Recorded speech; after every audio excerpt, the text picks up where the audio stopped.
concept on the screen, but you will see it on the code. So that's the guarantee, because unless you do it, it's not engineering. That's what I feel. Because I mean, 15 years back when I was there in the college, I tried to do things with limited access to internet and limited resources.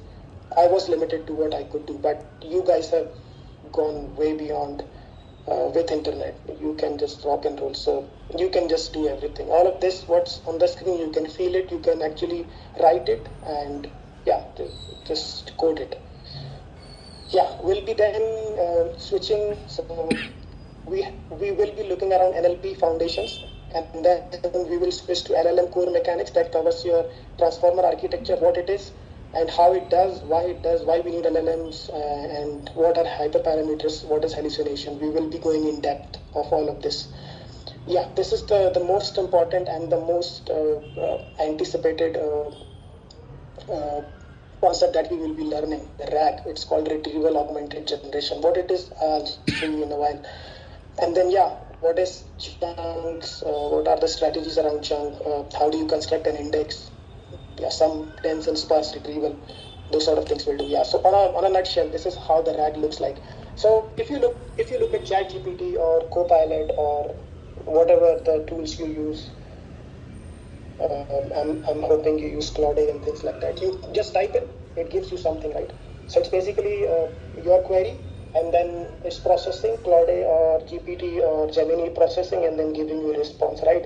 But that's like something everybody's doing, using it, right? But if I have to tell you that you have to build this system where you're not limited to Claude or Gemini or XYZ model, but you have to actually host the model, like own the model, like take the model, program it, tune it, fine tune it, and then every company has got their own models running. First of all, and they are not just using what you use because it's public. The data is unethical. If you look at most of the public models, which is like your GPT 5.5, Claude Sonnet, whatever, the models which everybody is using on internet, they are public models, right? So the companies do not use public models because the data that's used to train the model is unethical because it's a public data. It has collected information from various sources. We don't know what the data sources are. And data privacy and safety is one of the most concerning part of any IT industry because data breaches happens, and then like hackings happens, like. So we want to make sure the data sources are absolutely ethical. Ethical means it is trusted, and it is not like collected from everywhere. It is like a private data set. It is an ethical data set. I'm sorry if I'm too fast, or if you're not getting it, please you can raise your hand or ask question anytime, because I do want to go through the slides because it will give you some sort of idea of what we will be doing, what we should be doing. So let me know if I should be continuing or any questions so far. Guys, first of all, do we have any questions on this one? First of all, did we know this? That's my question. Did we know this? Did we know how RAG works? How many of you knew this already? So RAG is a backbone of generative AI, right? This is where the things are. You guys knew this? Okay, very good. Okay, so embedding, vector database, retrieval, data chunking, embedding models, and that's how it goes to after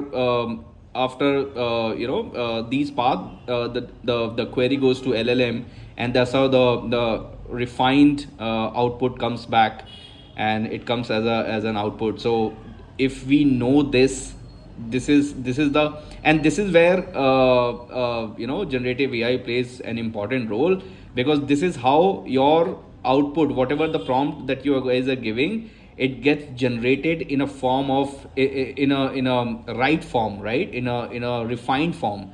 So this RAG is very important, and if you guys have any questions, please do ask, right? I see someone have raised the hand. I'm sorry, I'm not able to read the name. Anyone has any question?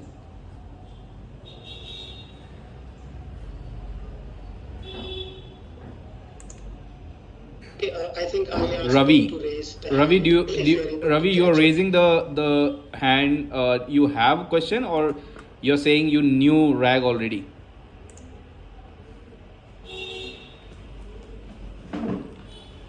Yes, sir, I'm telling that I'm, I know that. You know RAG already. That's Okay, good. all That's right. good. Yeah. Okay, that's great. That's great. Let me resume back. So I will discuss a bit more about RAG, and that is going to be a focus of this implementation because I believe I only got one hands up, and I think we have an audience of around 40, 54, 54 of them, and I think it is necessary because our target is to make sure everybody learns it, everybody knows what RAG is, and we want to make sure everybody is comfortable with RAG. So that's going to be for everybody, and I think I'm happy that someone knows it, so we can have better implementation because you guys will be asking what's bouncing, what's not clear, what is going out of sight, out of mind. So I'm expecting that. Yeah, we will be having a good conversation, and yeah, feel free because I'm here. I'm one of your alumni, and you can discuss the tech in detail, and you are always welcome to ask questions. And then the more interactive we are, the better we do. I'm sure. So, so even if if some of you know what RAG is, I would still go through. So yeah, I was talking about public models and private models. So currently we use a lot of public models on the internet. Those are like your Gemini, GPT, and then Claude and things. It's a public model. You ask something, it generates your response basically. But if you look at the private models, that's going to be your workplace because when you graduate, when you get a job, you will be put into these places. Like you will be given a private model, and then you have to build up everything. Like you have to build the knowledge source first of all. Model is there to predict the token, but you have to still build the knowledge base. That means the model is able to generate the token, but you have to still do embedding because it has to respond according to the organization, according to the context. It cannot just do a generic answer. So that's the whole idea. So you have to build the knowledge source. That means you will be scanning a lot of company documentation, a lot of software documentation, a lot of, for example, if you have a service agent that answers a specific query. So you have to train your model, and then you have to basically provide an explicit context. So that's where we will be doing a lot of embedding. So with LLM plus context, that is going to be a miracle. So that's what it's been. So there will be a query coming in, and then you have a knowledge source in your organization. That's your private data. It's not unethical. It is an ethical data. It is a reliable data. You can trust on the data. So that's where it will get the context, and then basically using a vector DB to do the embedding, and then it will just go back to LLM and then generate the response. So the response is not only generated by LLM, but it is using the context. So that's where the RAG comes in. It will basically do a context setting. So your query will now have context, and then it will feed into LLM, and then it will generate the response.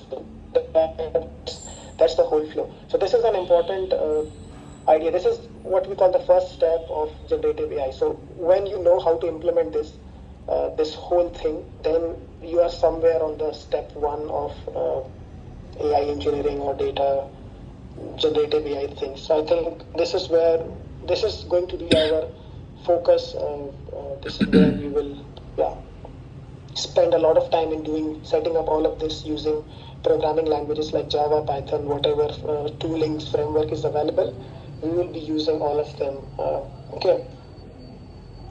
And then this is the prerequisite. So to implement the RAG, you have to have application management, like your environment setting up using Java or Python, and asynchronous programming, streaming. As I mentioned, we will do all of this. And then you will be running models locally, and then you will be managing embeddings, chunking, vector databases, and managing the structured output. All right. Again on the embedding and local execution, this is all we will be setting up and doing the implementation on this.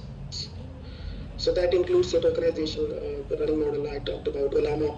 So Ollama is one of the private, not private, but actually you can run it on local, and then you can perform your context setting, and then RAG can be implemented using Ollama. So these are some of the tech, and not limited to this. Okay. Yeah, if time permits and we are successful in RAG, then we will be looking at the advanced RAG architectures. That's for sure. I think that was my last slide.